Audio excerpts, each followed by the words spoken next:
Jescom Music Ministry, your daily dose of inspiration. Follow jescom.ph on Spotify and Jescom Music on YouTube. We are also on iTunes and Deezer. Palalimin ang kamalayan sa mga isyong napapanahon. Makisangkot at makiisa kasama ang simbahang lingkod ng bayan. Ang Social-Political Apostolate ng Kapisanan ni Jesus. Ito ang Kwentuhang Bayan mula alas 11 ng umaga tuwing Biyernes dito lang sa Radyo-Katipunan 87.9 FM.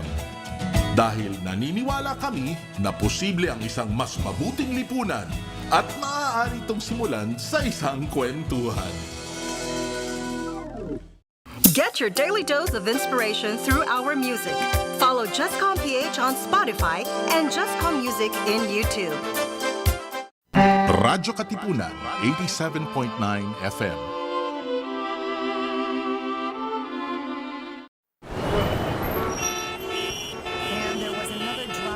The fire we reported at the fire hall is still burning out. Do you sometimes feel confused or lost in the complications and complexities of life? Do you feel drained, listless, or exhausted from the daily burdens and responsibilities?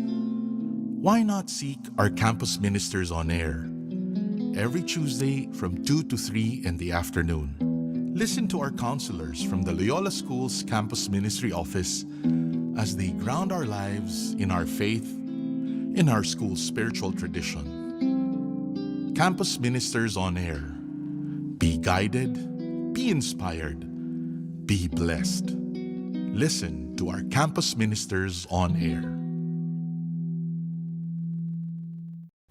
Radyo Katipunan 87.9 FM. We are now on YouTube. Watch all of our live episodes plus exclusive content in our channel at Radyo Katipunan FM. Don't forget to click subscribe and hit the bell to get the latest updates. Just with Music Ministry, your daily dose of inspiration. Follow jescom.ph on Spotify and Jescom Music on YouTube. We are also on iTunes and Deezer.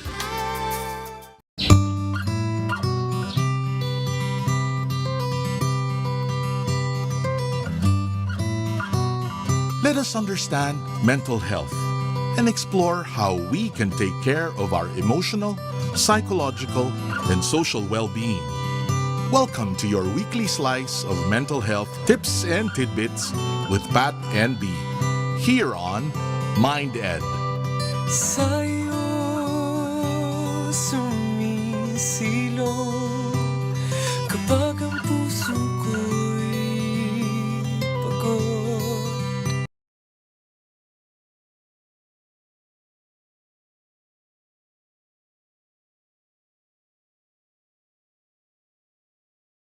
Radyo, radyo, radyo, radyo, radyo, radyo, radyo, katipunan. Radyo, katipunan. Radyo, katipunan. Radyo, radyo, radyo, katipunan. Radyo, katipunan. The voice of the eagle kami, di mapipigil sa pagbabalitang tumpak at tama. Buhay atin sa labas ng eskwela, ating ibibida lahat ng eskwela. Radyo, radyo, radyo, katipunan. Radyo, radyo, radyo, katipunan. Radyo, katipunan. Radyo, katipunan. Kawal ni Ignacio, katipunero sugo. Todo sa kayod, tunong at tulong. Ipag the Blue Eagle, galing hiding at tigil. Blue and white.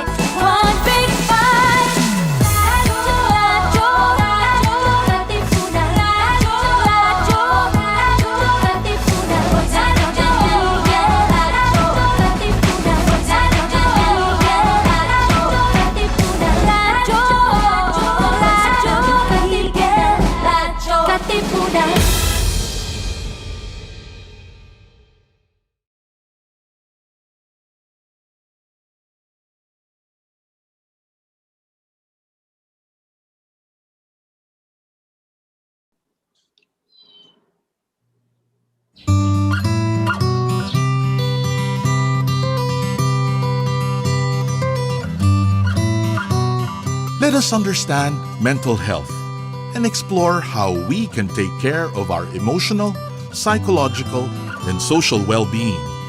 Welcome to your weekly slice of mental health tips and tidbits with Pat and B, here on MindEd. Sa'yo sumisilong kapag ang puso ko'y pagod.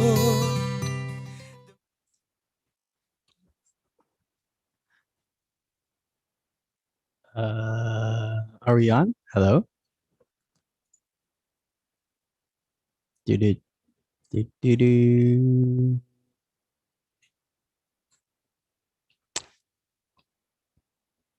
James? Are we on? I'm just gonna assume we're on. Hello, welcome to MindEd, your weekly slice of mental health tips and tidbits. My name is Pat, and I think B has connection issues. So meron naman daw. So okay, so you're joining us on MindEd with Pat and B. Hello. Hello. Ayan na si B. Hello. I don't know. I think I'm abusing my internet. Kanina pa daw ako. Anyway, hello. Hello. Hello. Di ko sure kung live na tayo. I think, I don't know rin eh. Are we? Maybe. Title card still going though. Okay. I'm not sure. Yeah, no, we're not on. Or our voice? Is our voice on though? Ano, Max? Kumusta? Okay, I don't know. Let me see. Yeah, no, okay. I hear our voice says. So I'm just gonna keep talking. But anyway, so today's special episode, and you guys can't see it just yet, but stay tuned. Or maybe we're going like old school radio style where you don't see our faces but only hear our voices, which is fine. Para anonymous daw yung guests natin. So okay lang din. Anyway, so we're talking about I guess season 2 of the pandemic lockdowns. Haha. Or AKA AKA evil laughter. AKA kasi group therapy session episode. Lol. Okay. Yeah, joke lang. Di naman. Pero sige, before we get to that and before we get to our guests also, B, how are you? Kamusta? Well, ano ba? Parang every week na lang. Sorry. Every week, pabigat siya ng pabigat, but it's okay. Oh, B, I can see your face now. Hi. Yay. Kasi I'm acknowledging it. Yes. Ayan, okay, yay. Cool. Yes, so welcome to MindEd again. Yeah. So yeah, okay naman. It's still the same, I guess, as last week. What else is I'm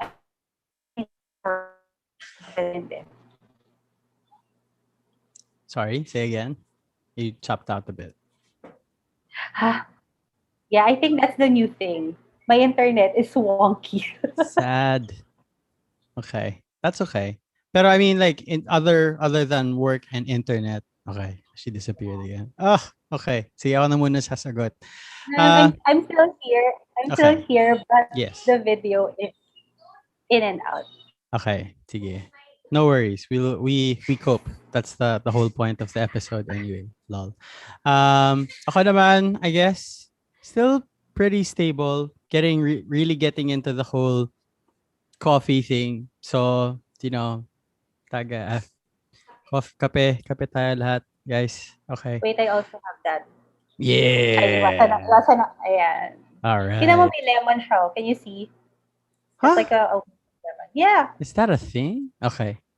It's my thing. So. Okay. Nice. I mean, it's cool. Okay. It's all good. But yeah, so pretty much maybe that's the only new thing. But maybe let's move it to our special guests. Who do we start with? How about we start with special guest number 1? Hi, Les.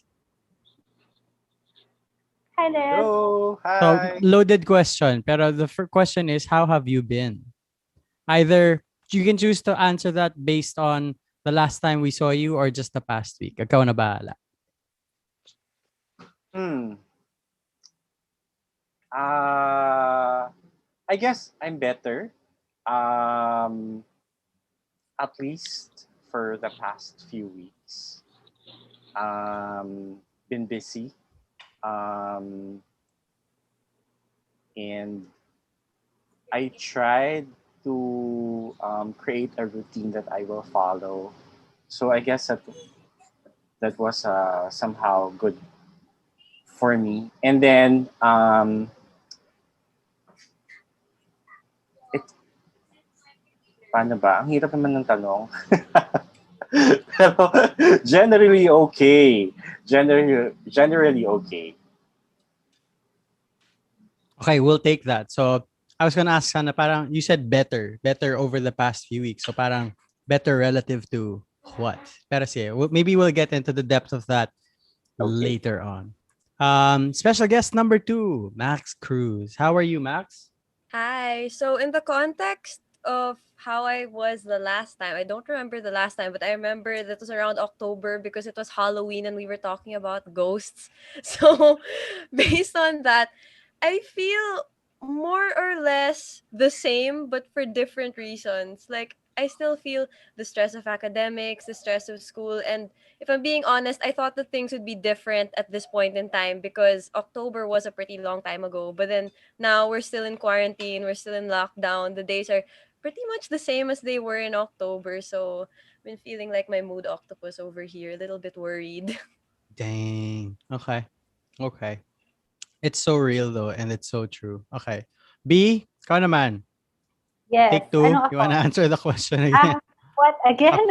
Yes, apart No, I from, was I was I mean, gonna I was gonna ask Ben our guest, like, yes. Go ahead. Oh, B, don't go. Okay. Let's see.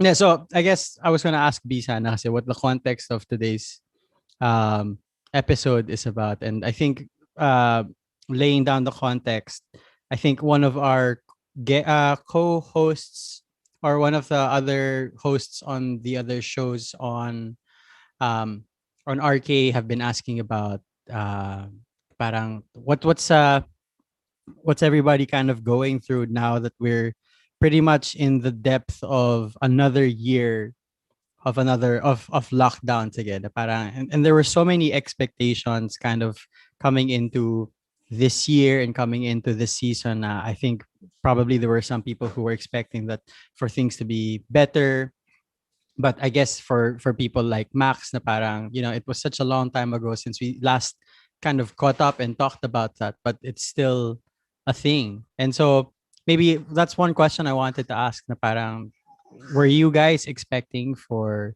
the lockdown to kind of extend into, not even just this year 2021, but this entire season, or to kind of end up this long? Who do we start with? Max first, as a student. As a student, I okay, back in October, I thought that by January things would be different because like based on how the atmosphere was then, it looked like we were, if I remember correctly, it looked like the numbers were getting lower and we were on our way to recovery. But then people started saying, okay, expect like an aggressive spike after Christmas. And then January did come and and then the lockdown got even longer. So that's when I was kind of like, okay, there's no predicting when this is going to end. There's only going to be taking every week one step at a time and just, I wouldn't say going with the flow, but kind of just, I don't know, it's just very hard to expect when this will end or when things will get different. So it's really just taking things one step at a time at this point. Like, though I don't want to think this, but like some of us, like me and my friends, when we talk about it, we say like, you know what, it's our graduating year and right now we're being prepared to not have it on campus. So Yeah. that's not something I expected, but it's already here and they just have to accept it. And hopefully maybe next year things will be different. But if not, once again, we'll just have to keep getting by week by Yeah. week. Yeah. Oh, thanks for that. Les, how about you? Ako, I already expected that the lockdown's going to be extended. Um, but siguro, if merong konting anxiety, it's because um, my folks here have not gotten vaccinated yet. So parang, I think people here are already experiencing cabin fever because for the longest time they're really not going out. And then work-wise, it's hard to produce music if people are not able to record in the studio. So we have to improvise a lot. And parang ang dami kasing legwork kapag recording at home. Wala naman choice, pero we need to, parang natanggap ko na rin siguro na I need to innovate and be creative and continue the ministry despite the extended lockdown. Yeah. It's weird, no? Parang I was thinking about it now. With every step forward, there's always new worries or new things to be anxious about. Diba? Parang as we transition into a new way of doing school, perhaps, or as we transition into, or with the added, I guess, comfort of having developed or having had vaccines developed, as all of a sudden, what we're now worried about is it's not whether there will be a vaccine, but whether or not we're going to be receiving it and all of that stuff. So it's I don't know, it's such a strange time, but I guess that's also how the brain works. But okay, we have new guests. Yes, we have two more. Two more guests. So maybe we start with the kumusta question. And then the second question is like, did you expect to be where you're at in terms of like have with the lockdown being here or having extended this long, and what's changed since the last time we saw you guys? So guest number 3, Sir Noel, kumusta? Hello, late. Sorry. Okay lang I yan. also just came from a meeting and That's okay. It's harder this year. Well, I was telling B about it. Kung last year we were having the Bayanihan Musikahan concerts, fundraising concerts, parang may ganun pang tinge of hope eh. Pero this year, sobrang bumalik tayo sa dati. Parang ako, I felt the pressure when the hospitals are really overwhelmed. Yun yung doon ako nag-start ma-stress because I selling nga si na Lester kung nung una we were made to accept that we may have the virus but we're ready to battle with it, but with the reality na overwhelmed yung hospitals, and lalo na I am saying with my mom na senior citizens katulad ni Lester na hindi pa rin nababakunahan, parang nandun yung anxiety, sobrang nandun yung anxiety. And then kahit nga may routine parang ngayon, okay, maganda ayusin yung routine. At gusto ko pasagot kay B nga na napaka-anxious ko enough to ask the question, when and how will this all end? Na hindi natin mapanghawakan, di ba? Parang lahat tayo tinitingnan na natin, paano nga ba ito magtatapos? Parang, at kailan? At that, nung last year, parang umaasa pa tayo dun sa mga ganong deadlines. O workable tong ganito ngayon, walang makakasabi. Yeah, absolutely. Thanks, Sir Noel. Yeah. Guest number 4, Cholo. Hi, Cho. Hello, na-traffic din ako. But I'm here. Traffic sa hagdanan. Anyway, kamusta? I am fine, but again, I guess just bouncing off of everyone's sentiments, it's really like, the pandemic burnout, anxiety, and the national situation all really like parang nagpatong-patong na sila lahat para, alam mo, you just feel so down even if you try to like get out of it.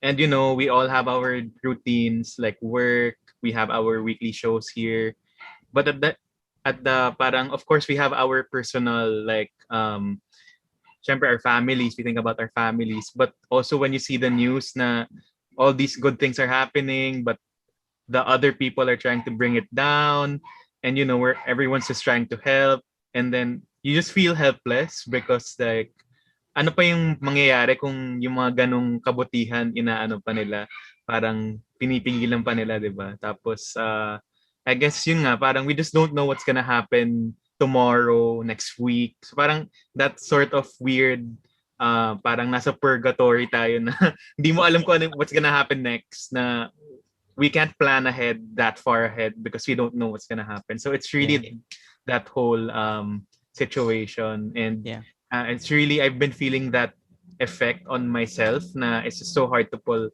myself out of that helplessness, and kahit ilang Shopee add to cart ka, hindi na makakatulong. Yun. Retail therapy pala to si Cholo. Yeah, the retail therapy has stopped working.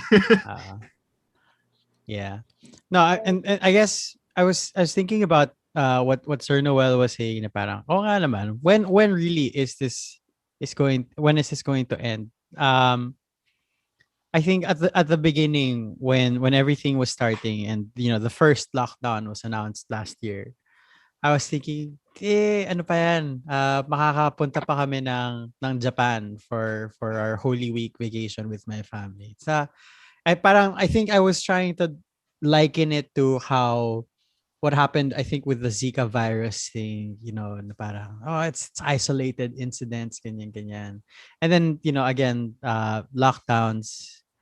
And then I was thinking na parang, maybe there's gonna be like an Easter miracle where somebody's already invented the vaccine by Easter Sunday, and everything's all well and good.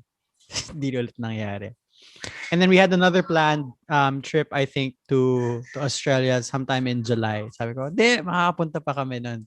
Kasi it'll all blow over after 2-3 months. Nope. At okay na sila sa Australia, ha? So sana, oo nga diba? Parang wala. Oo. Report mo na lang yung sarili mo to Australia. Oo nga I should. Kaya ikaw yung ayaw papasukin. Sila okay na din. Exactly. And so, I guess it really does kind of, it weighs on you really, na parang you have all of these expectations, all of these predictions or assumptions about how things are going to go, when I'm going to get my shot, when my family is going to get their shots, how soon after that we're all going to be able to go out and all of that stuff. But it doesn't happen. It doesn't happen the way we expect it to happen or the way we want it to happen. And it can feel very discouraging. And B and I were talking to a large mass of kids, talking about fatigue in general. And I think that's really the word that encapsulates what everybody is feeling. It's fatigue. B, any thoughts? Kaya ba ng internet? Kayanin natin. Oo. Kapit. Okay, actually, yun nga speaking of anxiety, di ba, isa yung connection sa anxiety. I mean, the practical things, and I think yung mga hinaharap natin ngayon ng mga issues are becoming more tangible. Kaya siguro mas mahirap for us. Kasi alam natin na kaya naman solusyonan, but still, there are challenges. Yeah. Anyway, so I want to go back dun sa chikahan namin ni Sir Noel no weekend. Sino tumawag siya? Kailan ba matatapos yung pandemic? Kailan ba matatapos? So, ang alin, sir, yung pandemic? And then I'm like, Diyos ko, kung ako na yung masusunod last year, tapos na yan. Yun ang namin. But yeah, I mean, I think na parang this one is much needed because I think parang medyo kasi naging okay tayo ng GCQ eh. So there's like, don't you agree na parang may false hope in a sense? Yeah. Sorry for being cynical. Pero parang saying, okay, GCQ malapit na to. Nag-i-improve na yung numbers. And then biglang, okay, surge na naman ang mga nag-positive. And then everybody's going parang crazy ulit about the vaccines. And then parang, okay, and then nag-ECQ na naman. MECQ, I forgot na kung ano ng Q, CQ tayo, ganyan. I lost track already. So parang, okay, so parang nandun na yung hope nandun na tayo, malapit na sana.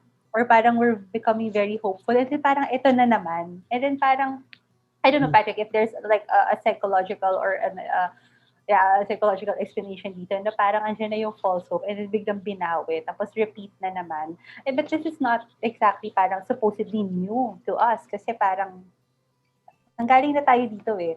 Pero bakit siya mabigat? Bakit parang mas mahirap siya this time? I think it's got to do maybe possibly likely with the illusion of control. When we buckled down and we thought talaga na parang, well, there's no news of a vaccine, and this is in the beginning, there's no news of a vaccine, there's no way to battle this other than to really just stay at home. We kind of really invested ourselves into the idea that this is what's going to happen.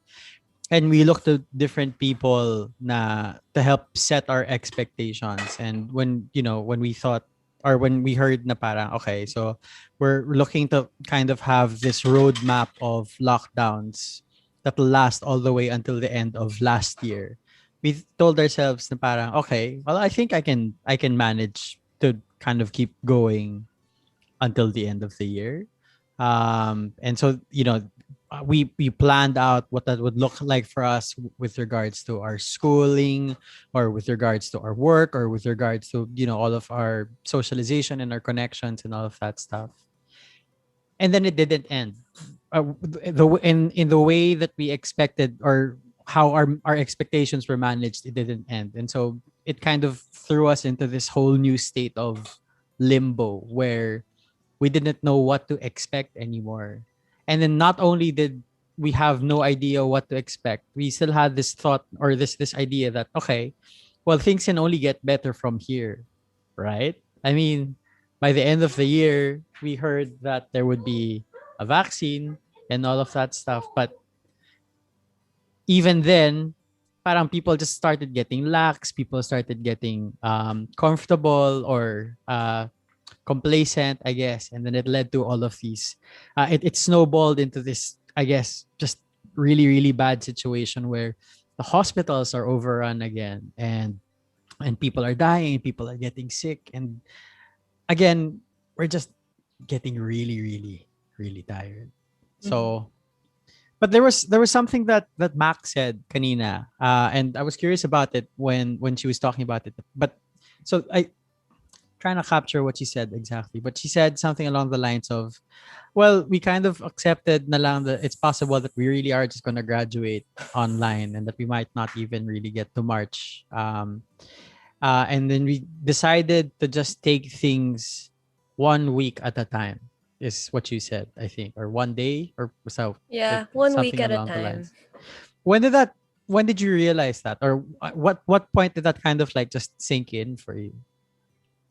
Okay, well, actually, it started early last year. Like, I thought, because, like, I was using my birthday as a benchmark, so it's in July. And I thought, like, okay, March to July, 4 months, that's kind of long. And then seeing that some countries are already starting to bounce back, I thought we'd be the same. But then it didn't happen. So, next, my parents' birthdays. Okay, still not yet. So, next was Halloween, and then Christmas. And it was after Christmas, we entered 2021, and things were still pretty similar, that I was like, okay, there's nothing we can do but take things a week at a time. And then now, like, what is it? It's almost May, 5 months in, and it's still the same. Like you said, everyone's really just tired, and we're really just not sure about what's going to happen and when things are going to happen. And to add to that, like, I'm on social media a lot, and I kind of see how other countries have already bounced back, or are in the process of bouncing back, and like doing really well. And then there's us, where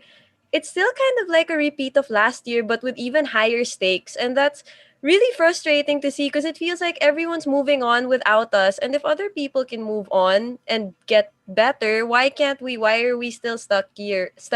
What are we doing wrong? Or why can't we control it? Yeah. Anybody thoughts on that? Anything they want to say about? Yeah, Joe. I think You unmuted. parang Go. to answer Max, it's not really what are we doing wrong. I guess not. I guess we're heading to that territory, because like we're just doing our part din naman, and we're privileged enough to be in our to stay in our homes and mostly do our work in our homes. But for the rest of us, right, we can't just rely on that at this point. And I think to add to that din na parang I guess most of the helplessness comes from like reverting back, as B was saying earlier, it's just really reverting back to the second season of the first thing but worse. Parang it's just really like we felt a bit of hope na nga in that sense, and just getting back to it kind of makes it a bit worse na parang oh it's this again.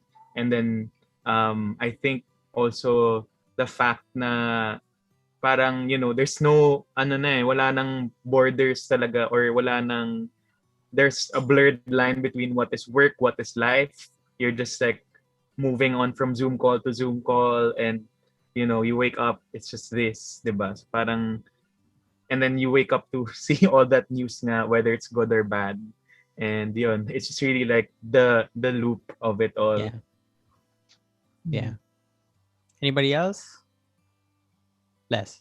I've been taking advantage of going to the office at least once a week and then walk around. I think super nakakatulong sa akin yun to walk around the campus. Pero merong time when this surge was starting, I'm not sure if you guys experience it, pero super anxious talaga. When you check your news feeds on Facebook and Twitter, it's like an online obituary page where people are just dying left and right, people that loved ones, friends of friends, relatives, family members.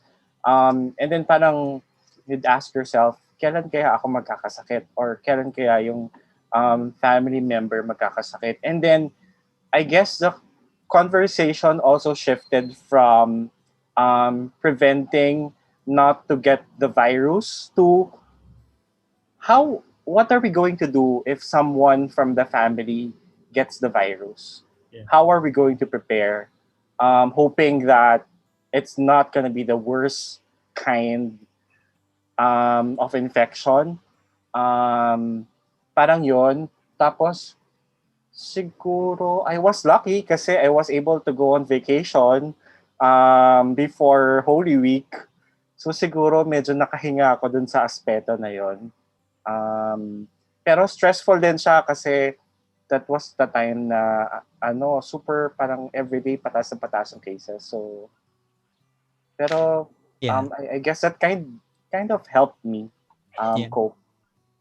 I personally have removed myself from the DOH Viber group because I don't want to see those things anyway. But I hear about it anyway. I prefer not to get those notifications. Pero I guess just to add to, sorry, yes, B, go ahead. Sorry, Patrick. I want to ask Sir Noel din kasi marami rin tong kausap sa mga tao. Sir, kumusta ba yung mga tao outside our circle? Mamaya na si Justin. But ako, on a personal note muna, bago mo na yung mga kausap sa labas. Kasi alam mong okay ka kung, number one, palagi natin sinasabi, bumabait ka. At this point, parang yung mga tao hindi na mabait. Parang, di ba, ganun, umiiksi yung PC, parang, di ba, parang yun yung sukatan natin. Pangalawa, gumagaling ka, okay pa rin naman, pero napaka-limited kasi ang daming palpak sa paligid. Naging norm na yung pagiging palpak. Pangatlo, yung napapalapit ba yung mga tao sa pamilya? Oo naman, pero meron na ring distance, yung tipong, kasi may kasambahay kami na hindi sa bahay na nanatili, no? So, uwian siya. So, talagang kami nakamask pa rin sa bahay na. So, nag-iingat. So, may ganong barrier. Tapos nun, sa relasyon na sa bahay, parang apektado na rin. Tapos, in the end, ang sukatan ko kasi ng maayos ka, yung feeling mo, maayos yung itsura mo. Dalawang buwan na tayo na hindi nagpapagupit. Hindi mo ganon. Yung nag-i-indulge na lang tayo sa pagkain kasi yun na yung saving grace ng lahat. So, yun, parang ako, merong mali. And then, coming from the point of Lester, parang yung mga namamatay malapit na sa atin. Yun yung mga nagkakasakit malapit na sa atin. So yung caution sa atin na it can happen to us at pamilya na yung namamatay. So I just came from that meeting actually, yung sabi ko, we never kasi really had yung parang common grief dun sa mga namatay. Yung sabi nga ni Lester, parang obituary yung ano, no? So, we thought of like having a memorial. Actually, sinabi na yon May 9. May 9, may ano, parang ang tawag namin doon, damay at dangal. So, it will be a collective memory, collective grieving, and then honoring the dead. Kasi di ba parang pag in-acknowledge mo na merong nawala, doon ka parang magkakaroon siguro ng lakas na tipong, sige, hindi na dapat tayo maging ganyan and we can move on. So, I think si Bishop Pabilio will have an anticipated mass. So, May 8 siya, magmamass, tapos yun, i-cover yun. Tapos May 9 yung actual ritual. So, it will be a monthly thing, yung May 9. So yung di ba tayo pag may namamatay nagsisindi ng kandila, siguro nadadagdagan naman ngayon 16,000, by after a month madadagdagan na naman. So every month may ganon, may ritual. Tapos pag-alala kung ano yung natutunan natin dun sa mga namatayan. Sana rin parang it's also a comment on the system na tipong na hindi natin binabanggit dito, no, na oo may kakulangan, oo may pupak, may hindi tayo nagagawa kaya maraming namamatay. So yun, sana it's also parang an indictment of the system somehow na we should do better. So, yun, kung yun kabutihan nga natin, hindi na napapalabas ng sistema, may mali. That's Ang so ganda true. nung ang ganda nung we should do better. Yeah. Because we have responsibilities then. Yeah. And a lot of people have responsibilities. At saka ito ay very totoo, yung economic crunch. Last year pwede pa pwede pa natin pa yung savings natin. Ngayon ramdam natin yung pag-dwindle ng resources. Yes. Yun. Hindi lang tayo, lalo na siguro yung ibang mga tao, wala talaga. So, and well, our leadership was very successful in dividing all of us. Parang yun yung masakit, yung tipong yung ang briefing pag sa yung nakikita ng pinapalabas, yung kalaban ho natin. Ganun, parang hindi tayo magkakalaban dito. Isang bayan lang tayo dito. So sana sama-sama tayong nagbibigay ng solution. Pero yun siguro yung restlessness natin at walang kasiguraduhan. So naghahanap tayo ng pang-save galing sa sarili natin pero hindi natin kaya yun. Hindi lang natin kaya alone. So yun, ang last word, ang palaging bumabalik sa akin at sagutin niyo yan, Bian at Pat. Parang until we learn as a people, we will continue to suffer. Yun talaga yung bumabalik-balik sa akin. Ang sasagutin ko dyan is amen. It's so true though. I mean, sorry, 2 comments here, and I guess this also kind of relates to our common experience of things. Human beings in general kasi are highly capable of dealing with small amounts of stress. It's only when that stress is prolonged and sustained for a longer amount of time does it become detrimental to us. So small doses of stress can be actually good for us. Like when you quote unquote stress yourself out through exercise, that helps you build yourself up to become stronger because that's how exercise works. Or sometimes small amounts of stress can be exciting when you go skydiving, for example. That's inherently stressful, or at least that elicits the stress response. But when it becomes chronic and sustained, and that's when it starts to become frustrating.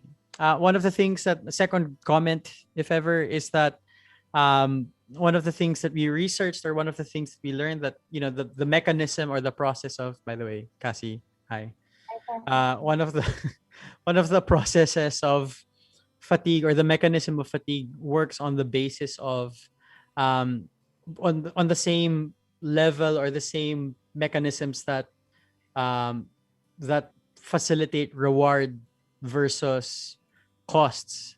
And so what we realized is that when at every level of decision making that we do, it's a big consideration of that is how rewarding is this action or this behavior or is this decision going to be versus the amount of effort or the cost that it will take to make this decision. So even small things like pressing backspace versus delete is made on the basis of reward versus cost.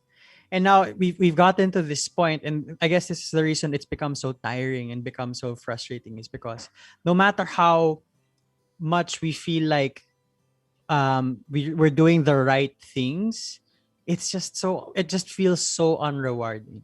Like no matter what we do, there's just so very, very little that we get back from it. Take for example, social distancing. Parang for as much as we we do our part in distancing from each other, people are still going out. People are still going to the parks. People are still just manyanita. Joke lang. Di naman. Yeah. Bombshell. No, diba? So parang it just becomes so frustrating na parang you know what the right thing to do, or you know what the most rewarding thing to do is, but not everybody's getting along with it. So you're right. For as long as we don't learn, and for as long as we don't like get ourselves together and really be on the same page about what is right and what is wrong, nothing's gonna change and nothing's gonna improve. The whole point, I guess, is to validate what everybody else is feeling. That nobody has any irrational thoughts or feelings here. It's all valid. It all comes from a place of just wanting better for ourselves. So, Yeah, I anybody agree. thoughts? B. But now, Patrick, given that, so we're now at the point that parang we acknowledge everybody's feelings, everybody's situations, ganyan. So what now? I mean, what else can we do to kind of self-manage our stress, our anxieties? Because alam mo, ang daming articles. I don't know if you've tried all of them. We've tried a couple of them. We've been exchanging notes on how we're coping. But I guess like how do I call this? Parang maybe we can do that ngayon. Exchange notes or whatever, or Patrick, any suggestions? Because I really am curious about like how can we manage it on our own. Sige. I have also thoughts, but you're right. I think it's nice since we have like a whole group together. I'd like to hear everybody's best practices too. Like maybe like the top best practice that helps you really cope through this time. I guess for Cholo, it's retail therapy. No, I'm just kidding, Joe. I know it's not. Hindi na nga nag-work, di ba? Hindi na nga Not working. gumagana. It was. Yeah. So sige, let's just go around the room, lol. Of what everybody's like best practice, and then I'll kind of maybe not necessarily synthesize, but maybe add the whole Justin. therapeutic. Yes, Just. You've avoided this conversation long enough. It's your turn. What's your best practice, Just? I did not know. I was just late. Pero my best practice. Siguro baka kasi I'll put it in context na what do you call this? Hindi naman ako like sobrang anxious on what's happening, but it's more of I'm really extremely tired.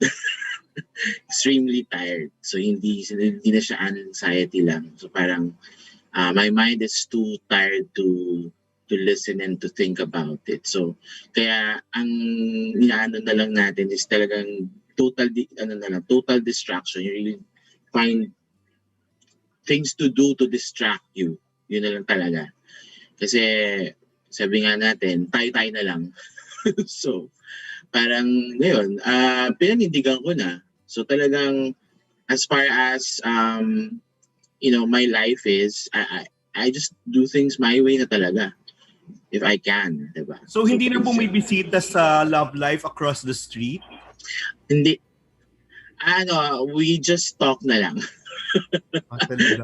Oo. Pero hindi, there was a moment that, of course, we kind of missed it. So parang, still, it's your way pa rin. Yung parang kahit despite the quarantine, you try to connect pa rin. Pero nakakatakot. Pero yun, you had to parang decide na hindi kasi nga you miss it, so you have to see each other, you have to make a way of seeing each other, ganyan. kahit na delikado sa labas. But anyway, yun. Tapos medyo yung sa akin, tawag dito, bawal sa akin to pero parang ang naging coping mechanism ko is food pa rin hanggang ngayon.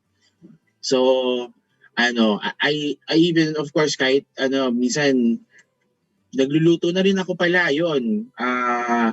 Although I've been cooking before, pero parang ngayon, ang doble na yung effort ko magluto. Although hindi lang ako yung Gawin mo lang business, Just. hindi lang ako mahilig mag-post ng mga kung ano-anong stuff na what I'm doing.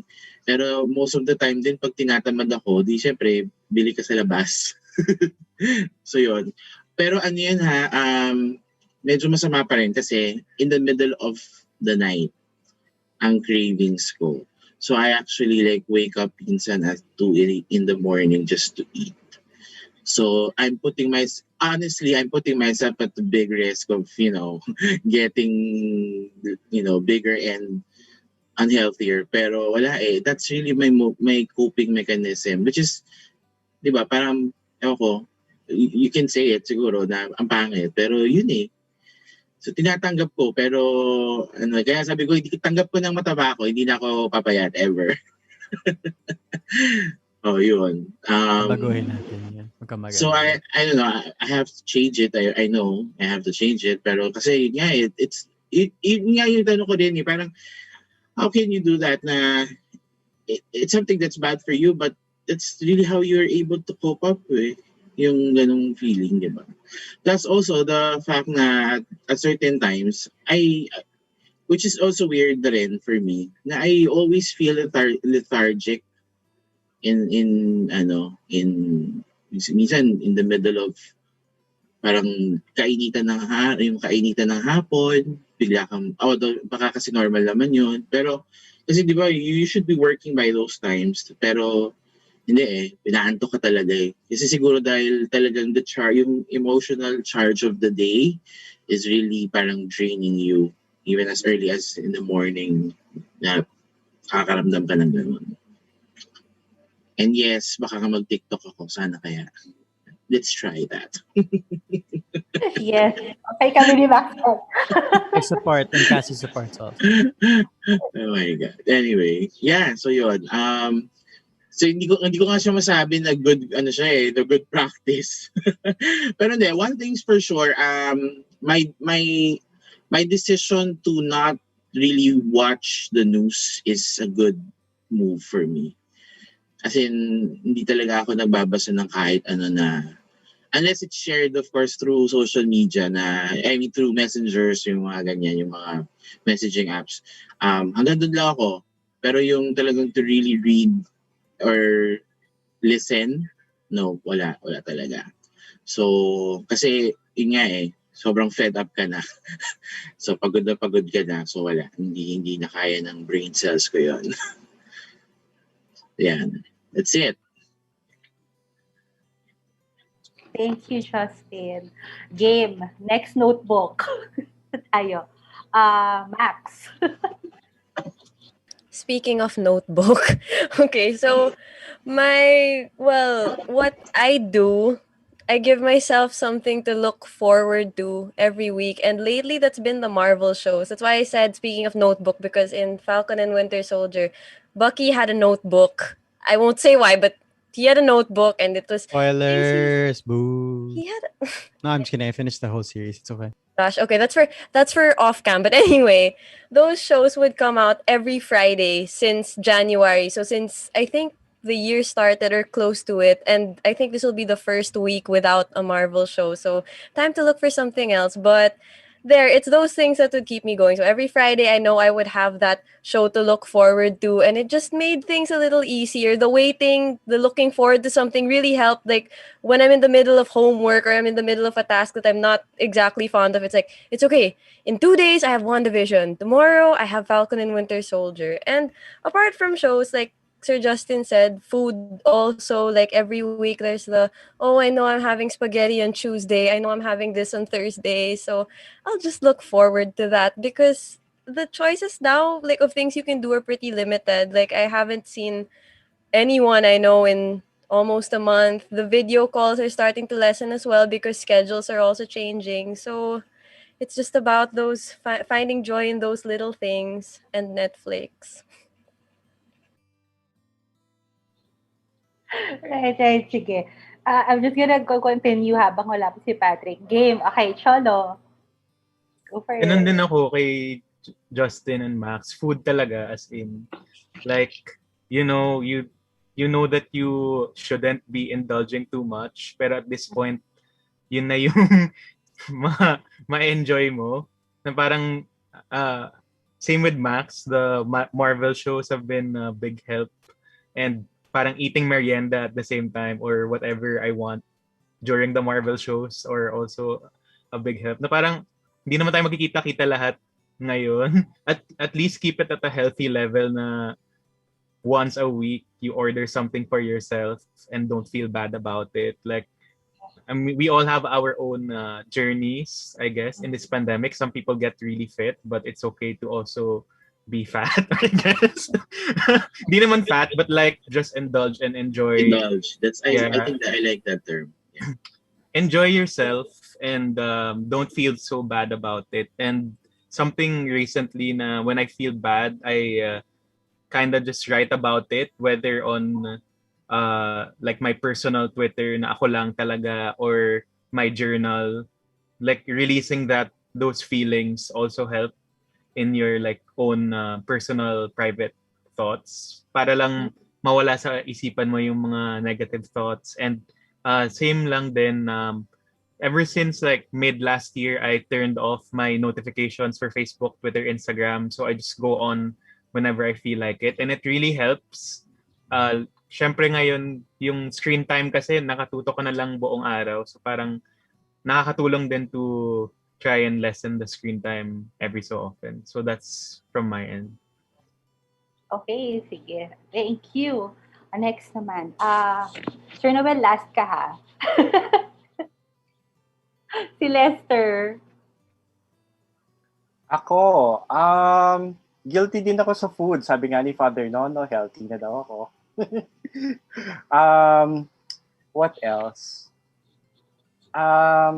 Social media and Netflix has been siguro parang pagtakas sa realidad kapag nagbababad, manood ng kung ano-ano. Pero what I've been doing the past weeks is I went back to reading. I have so many books that I haven't read. So I guess that's also helpful for me. What else? When I have the time, I try to walk around. Hindi naman bawal maglakad sa labas. Basta naka-face mask lang, tsaka naka-face shield. So, yun. Tapos, yun nga, kagaya na sinabi ko kanina when I'm in the campus, I walk around. Not all the time, of course, because I have to work, but it helps to, parang it gives me some sense of normalcy to walk around and smell the flowers, the fresh air in Ateneo. Alright, sige. Thank you, Lester. Game, Sir Noel. Guilty din ako sa food. So, well, and I'm so thankful yun ngayong Food Ayuda series. Parang to the point na people are saying, gawing podcast. Pero hindi eh. Parang coping lang yun. Pero alam mong hindi yun yung pangmatagalan. So, momentary relief yung food talaga. Kaya nakaka-identify ako sa lahat. Books too, yes. Every Monday, I post something yan. Bagong read and yun. Something that yung wisdom na nakukuha mo dun sa pagbabasa. And music too. Yun, sinabi ko kay Justin. I was kay B. I was able to write lyrics to a song and we can say it na kasi umokay siya. I'm doing a collab with Ete Dancel. So yun. Whoa! Pero ayaw niya siya yung kumanta. So inihintay ko lang kung anong klaseng music. So pabagayan natin ng kakanta. So okay yun for the memorial. So it's all goodbye songs. So yun. Tapos ang weird lang, hindi ko alam Pat, pero I've been attending yung mga e-burol. Ayun, may mga funeral or yung necrological services. na naging inal ako dun sa, alam mo to Justin, dun sa preparation, sa paano kung ako. Sabi kong gano'n, yung tipong gusto ko gumawa ng libro ng eulogies. Bigyan nyo na sa akin yung mga eulogies, so, tapos yung ano ko, i-compile ko. Yung tipong kasi, it becomes so unruly sometimes na paikot-ikot at walang point yung mga eulogies at gusto mo lang piliin yung mga taong magsasalita, parang gano'n.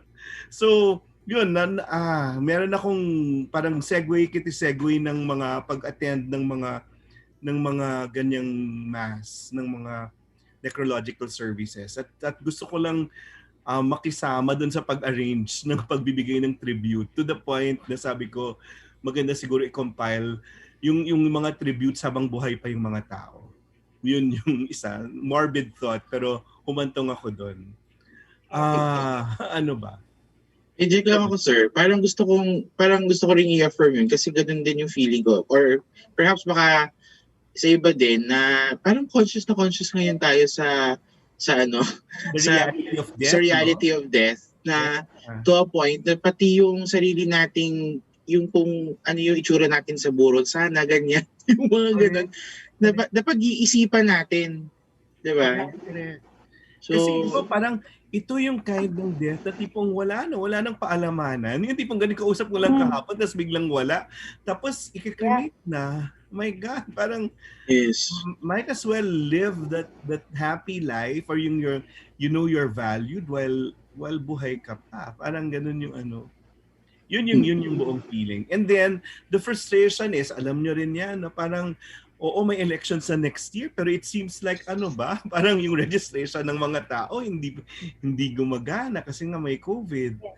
Tapos yung consciousness ng mga tao, okay lang. Parang sige, ganito pa rin tayo. So, imbis na i-engage yung i-challenge mo yung mga tao dun sa paraan nilang mag-isip, I guess, parang people should learn from their mistakes na lang.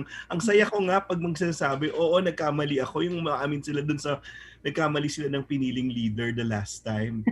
Sana more and more people will come to that realization. Kasi nga, hanggat hindi natin inaamin na may kakulangan o may pagkakamali, hindi natin matatama yun eh. So, yun. So, ang hirap lang ng sitwasyon natin. Pero, paano yan? O kayo ni Pat B, yung kailangan i-lift yung spirits namin after that.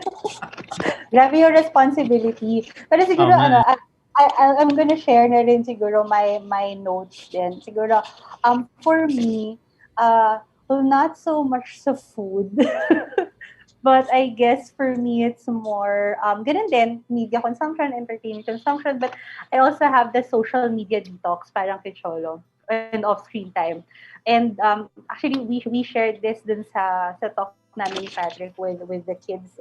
I showed them my calendar, and then kung ano yung naka-schedule, and then I have personal time, and I have focus time, where parang naka-block yung off-screen time ko.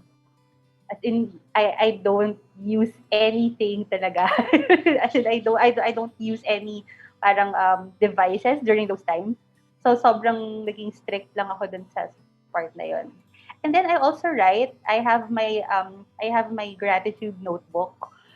Every night talaga. It's part of my examen na to just write kahit isang word lang talaga to be grateful for. And to be thankful for. And then I guess the third one would be ang love language ko kasi is service. So kumbaga parang ito yung kaya naman gawin with or without the pandemic. So yun na lang iniisip ko na parang may pandemic man o wala, gagawin ko pa rin to. So doon ako nakafocus para lang hindi ko maisip na parang gagawin ko to kasi may pandemic or gagawin ko to kasi mas kailangan ngayon. Parang hindi. Parang the mindset, it's really more, I can do this with or without pandemic. So yeah, I think nandun ako sa part na yun. Self-love, self-acceptance. Pakikinig sa mga kwento at paano ita-translate or ko-communicate ang mga kwento sa iba. Amen. Okay. Ako hanggang disembodied voice na lang muna. Pero sure. taking in what everybody else is doing or saying. Parang the idea really is to find something recreational or something creative that you can do to not naman so much distract you from whatever's going on around us. Although, in some way that's helpful, but maybe not necessarily sustainable because you can't be naman like too um, insulated or buffered against what's happening around us. But it's also about really having something to look forward to. Something that makes us feel, I really tried to survive and I really tried to work hard. And so I deserve to love myself. I deserve to take care of myself. So whether that's taking care of your dogs or cooking or playing video games or watching a show or watching some shows, if you have a lot, then I have no problem with that. That's fine. But it's really also about focusing on really what it is that's within your control. If we think about too much what it is that's not within our control, or the things that we can only ever really think to expect but really have no control over, it really stretches our patience and really stretches our capacities for everything and anything. So it's also about committing, I guess, to what it is that's really most important to us in our personal spaces. If you have an influence over your community, then maybe it's thinking about what's important to the community as a whole. But if your scope of influence ever really only encapsulates your house or your room, then so be it. And it's focusing really on that. So it's really getting in touch with your values and pursue and doing what it takes and focusing on what's within your control to pursue those things. But again, everything that you're feeling, everything that you're going through, it's all valid. All of the anxieties, all of the frustrations, all of the wanting for better, there's absolutely nothing wrong with that. But we take stock of what we have, we feel grateful for what we do have, and we take stock of what it is that is within our control, and we exert our control over those things. And we just take it, as Max already said also, we take it one step, one day, 1 week at a time. Yeah. So I want to thank everybody for all of their input and for everything that they've put into this conversation. I mean, this is not naman like a structured like psychoeducation episode. This is really just, a space, an open space, a safe, avenue for people to really air out what's going on for them, because you should be able to talk about all of these things. It's not even like a privilege, it's a right. We have the right to really allow ourselves to feel, and in so doing, taking care of ourselves. So salamat. Thanks Max, thanks Les, thanks Cho, thanks Sir Noel, thanks Jas, thanks everybody. Thank you so much. Sana Any may last party tayo, no? meron na hindi season 3, parang wala lang, follow up lang. Or kung season 3 man, parang freedom party, epilogue, ganyan. Sarap. Any announcements, B? Anything you wanna share with us as we wrap up today? Wala pa akong announcements eh. Baka the jescom RK. We can hindi. Let's promote na lang the shows of our of our guests ngayon. Sinong gusto mauna? Anyone? Go. Tomorrow, yan. There's Level Up with Patricia. She's going through a lot because I talked to the mom, Patricia of the community pantries. Kasi yun nga, naghahanap na yata sila ng safe shelter kasi nga sa pagre-red tag sa kanila. So I wanna ask her that. So and then ang maganda dyan, we've found Ateneans who spearheaded mga community pantries sa places nila. So Gabe Mercado's joining us from Baguio. Toby Floriendo from Cebu, and then the president of the Ateneo Student Council sa Davao, na pwede, Maxine, i-pair namin sa'yo. Kasi athlete siya. Tapos, here we go again. So, yun, si ano pangalan niya? Ang nagpakilala sa akin si Father J-Boy na naman, my God. So, alam mo na si Father J-Boy, di ba Lester, palaging nauuna. Si Carlo Torreon. So, yun, the 3 guys will be there tomorrow. Plus, Patricia, na siguro bukas nga, the people in the news are waiting for her pronouncement kung ano yung sagot niya dun sa sinabi ng presidente natin on the community pantry. So, yun. We'll have her tomorrow sa Level Up. Alright. Dapat may matchmaking edition na Sir Noel featuring Max. Oh, why featuring me? Excited ako dyan. Segment na natin yan. Kanino bang show pwede? Okay. I put a dedicated spot for that. A new show. Talaga sila pwede ng co-host niya. What about catching my show, New Wave, next week, 5 p.m. Our guest is Miss Jolina Magdanga. O di sana si Marvin at saka si Jolina pinagsama mo. Oo nga, from Marvin to Jolina. Ibang love team kasi kanina, si Marvin at saka si Raymond Magdaluyo. Chika. Okay. Cholo, Lester, kaya anong sayo? Wala naman for me but just catch Popcorn every Thursday, 4 p.m. Paiba-iba yung plano every week kung ano nangyayari. So, abangan nyo na lang din. But, ayun, baka yun ang matchmaking episode with Max yung mangyayari next time. Why? Cholo, what about you? Sige, put myself out there. Pahingi na rin May bago na tayo. May bagong concept na tayo ng show, Justin. Lester, anything from JMM? Don't forget to watch JMM Radio every Wednesday, 7 p.m. For this coming Wednesday, it's our Mother's Day episode. So we'll have guests from, I think Bukas Palad, invite natin Bukas Palad mothers. And that will be our tribute episode for our mothers. Yeah. Alright, sige. Quick bati lang siguro tayo kay Miss Jane, kay Father Nono, at kay Miss... Hello po. Grabe si Father Nono. Ano yung mga posts niya ngayon? Galit na galit? Yes. Nako, pwede natin pag-usapan yan offline. Anyway, maraming salamat po sa ngalan ni sa ngalan ni Patrick. This is MindEd, your weekly slice of mental health tips and tidbits. My name is B, and in behalf of our guests, thank you so much for joining us. And we'll see you next week. So can we all do the spirit fingers, because Patrick does this and he likes to for the guests to do this. Extra, Justin. Thank you so much.